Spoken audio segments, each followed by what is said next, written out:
Welcome to my YouTube channel. Kung bago ka pa lang po sa aking channel, please do not forget to subscribe, like, and share para po lagi po tayong updated sa aking mga videos. Ngayon, ang pag-uusapan po natin ay tungkol po sa 13th month pension. And guys, kapit na po dahil ang nasa polisiya ng SSS po ay December 1, ang release po ng ating 13th month pension. Dahil nga po ang December 1 ay Saturday at sabi po sa kanilang rules, sa kanilang circular na if the date of release ay nasa holidays or Saturdays or Sundays po, the last day ng working days po natin, which is November 29. And guys, so tignan po ang ating mga account. Ayan, yung mga accounts po natin. I-check na po natin maybe by afternoon ng November 29. Baka mayroon na po tayong 13-month pension para po doon sa ating mga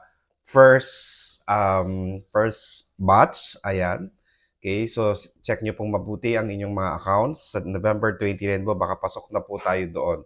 Okay, and then yung mga nag-avail po ng 18 months advance na SSS pension, sila po ay makakatanggap ng kanilang 13th month pension sa December 4, 2024 po. Base rin din po yan sa SSS Circular po, year 2022 po. Dahil wala pa pong changes sa policy na yan, yun pa rin po ang existing policy po natin. So ulitin ko po, abang-abang na po tayo guys, November 29, that is the last working day bago po ang December 1, supposed to be December 1 na pag-credit ng ating mga 13th month pension.